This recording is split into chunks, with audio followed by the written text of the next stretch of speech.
Speaker Silver, thank you very much for being with us today. Always a pleasure to be with you and your viewers. So tell me, the millionaire's tax, it's back. You have reintroduced it.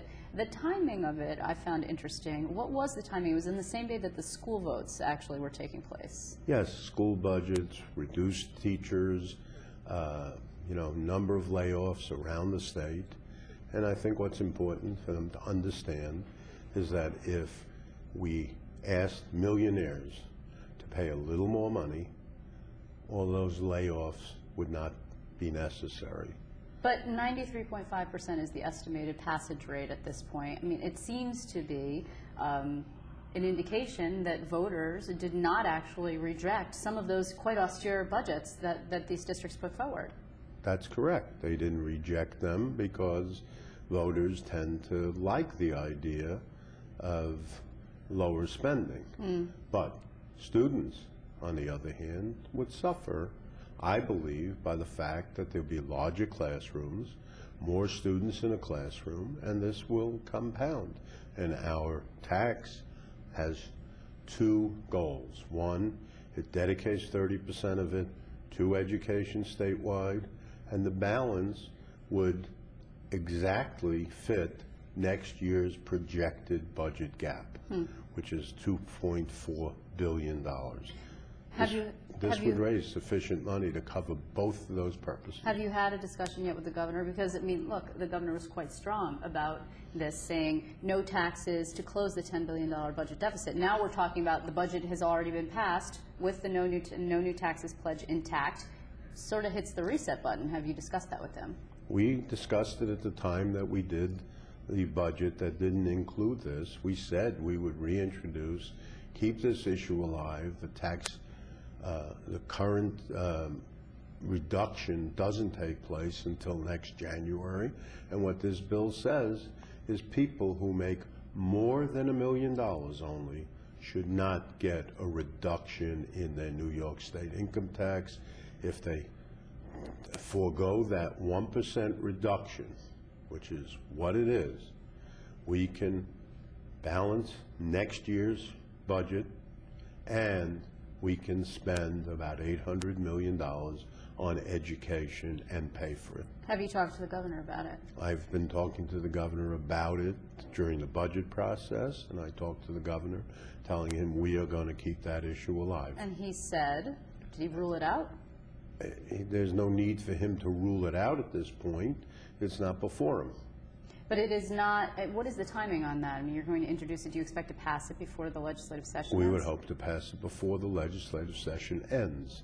But this is an ongoing bill. I mean, it will be around next year into the next budget that is presented. But the intent, just to be clear, is not because you expect the budget that was recently passed and adopted to create a shortfall, because we've seen that in past years. No, we don't anticipate a shortfall in the current budget year. We do anticipate, and it's been publicly said, that there is a gap of a little greater than $2 billion in next year's budget. Right. And this would close that gap. So we're also looking at a number of other priorities that the governor has, of course, and it seems that, you know, there's no secret. Obviously, he's been out there hitting the hustings. He's in Lake Placid today. These top three are the tax cap and the ethics reform and, of course, gay marriage. And as for the tax cap, yesterday, for the first time, the Senate Majority Leader Dean Skelos said that he thinks that maybe he would be open to a slight adjustment, if you will, in the governor's cap bill. When are we going to see your bill? Are you going to be introducing that soon, or does that change the calculus when the majority leader says, well, maybe I am open to negotiations for the first time? Well, that's very encouraging as to what he said, because I think that there are a few minor details that have to be changed in that tax cap. But that includes exemptions, for example, like on pensions, which seems... No, not necessarily, no. Not necessarily? No. So what would those minor adjustments be? There should not be exemptions on pensions per se. Okay. But there should be exemptions on things that are, surprises in effect to the districts, things that grow out of proportion, not because of things they did or with prior commitments that have been made. And, a few things like that, and that's it. Okay, do you imagine now, first of all, so now that the Senate Majority Leader has signaled this willingness, because before he was saying, no negotiations, no watering down, we passed the governor's cap and it's hard and that's it.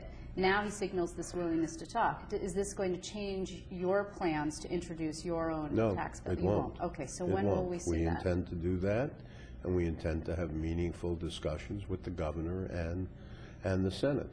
And do you have a timeline on that at this point, or no? Well, obviously, the entire timeline is in the next 4 weeks, Right. but that's the timeline, and when I think it's appropriate, and when we're all sitting down at the table, it's an appropriate time to do it. You know, there are a number of issues the governor has articulated beyond those three that are important, and one of them clearly is rent regulation, because it's very consistent with tax cap. We believe that we should be leaving people in their homes with some certainty as to how much they pay. If they own, one of the big components is how much they pay in real property taxes. If they rent, the big component is how much they pay in rent. So both of them are linked philosophically, and both of them are designed to keep people in their homes and give them a roadmap as to the future, how much their expenses will rise. Do you expect to be sitting down at some point soon with the Senate Majority Leader and the governor? Because as of this point, he's out there talking. He's got this People First tour. You've expressed some upset over the fact that he's using this broad brush approach to paint the legislature as crooked, perhaps, or dysfunctional. And it doesn't necessarily help when it comes to trying to negotiate some pretty hard issues that it's not the budget anymore, right? So policy, and you need 3 people to tango in Albany on this one. Yeah, so that's correct. And I think at some point we'll all sit down and do what has to be done, and I'm fairly confident we will reach a satisfactory result. But no plans as of right now to sit down. Well, there are no scheduled meetings right now. Some of your members actually have expressed concern that maybe the governor has poisoned the well on their willingness to come to the table to negotiate with him because they're upset about being painted as crooks, essentially. Well, I think they'll get over that as far as that goes. I mean, it would be helpful if the governor, you know, pointed to the positives, which he has done on certain occasions, talking about a timely budget, talking about people working hard, which I believe they do. Right. In any group, there are some rotten apples, and they get picked out, and they are getting picked out. And by and large, the members of the legislature, both sides of the aisle, both houses, are hard-working individuals who represent their constituents very effectively. So that seems to actually bring us to ethics and ethics reform, another priority of the governor's. You have said that you have a virtual agreement with him. You've been saying this for weeks, that the real issue is the Senate. Now we see the Senate Majority Leader calling on the governor to actually be more transparent and perhaps have some reform that he might need in the executive branch. Do you agree with that? I think that's between the Senate Majority Leader and the governor. I'm comfortable with the governor, with the talks that the governor and I have had on the subject. We are in virtual agreement on how to go forward on an ethics bill, and you know, I think we have to come to a consensus with the Senate majority. But you've also said that you of course are of counsel at Whites and Luxembourg. It's a law firm in the city. You've said that you have no clients that have business before the state. That's correct. Why not release that list then? Excuse me? Release a list of if there's nobody who has business, just to demonstrate that in fact that there aren't anybody who's on there who has a conflict of interest, just to release the list. Well, I don't think it's beneficial to clients in personal injury actions to release their list, truthfully, but I've always conformed to the law, and whatever the law is, I will conform to that. You know, making a statement that there is nobody, you know, or requiring the release of any client who has business before the state, I'm comfortable with. I don't think in my circumstance or the firm's circumstance that anybody would be on that list. But, you know, just, you know, example for spouses to learn that their spouse consulted with a matrimonial attorney by virtue of somebody filing it in an ethics report is not, I don't think that's appropriate. It serves no benefit to the state of New York, and it certainly has no benefit to the client. But just to reiterate, you would think that it would be appropriate to include in any sort of ethics reform a requirement that if in fact you had a client, consulting or legal otherwise, to actually be required to disclose that. If they did business with the state, that's correct. So the last priority. And the last bill that we passed in the Assembly required the clients who were lobbyists to disclose that in their lobbying disclosure form.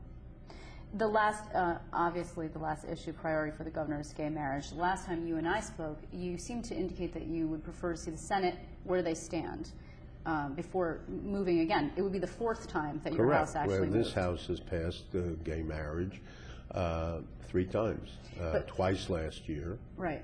But now we see Assemblyman Danny O'Donnell, has his bill. He's reintroducing it. He has until May 25th to get all of these sponsors. That's the return date. You've indicated an interest in moving forward without the Senate now at this point. Is that still how you feel? I think what's clear is we wanted on the record the fact that this House still supports the same bill that we passed 3 times. If the governor has a bill that he can work out with the Senate that is agreed, we'd be very happy to make that the bill and substitute that bill that he works out with the Senate.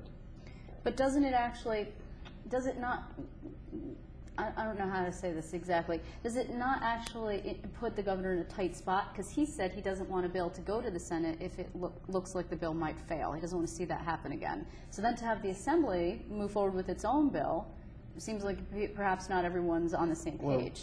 Well, look, the fact that there's a bill introduced, there are 10,000 bills introduced in the Assembly. Not everyone passes the Assembly.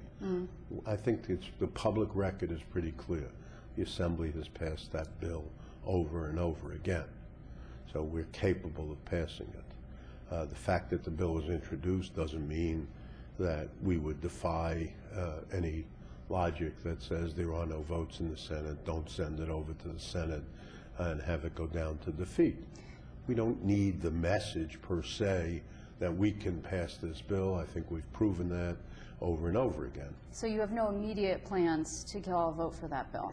I have no immediate plans to move that bill at this time. Okay, but you're not against it necessarily if there's no action in the Senate prior to June 20th? We'll make that determination as it, as it unfolds.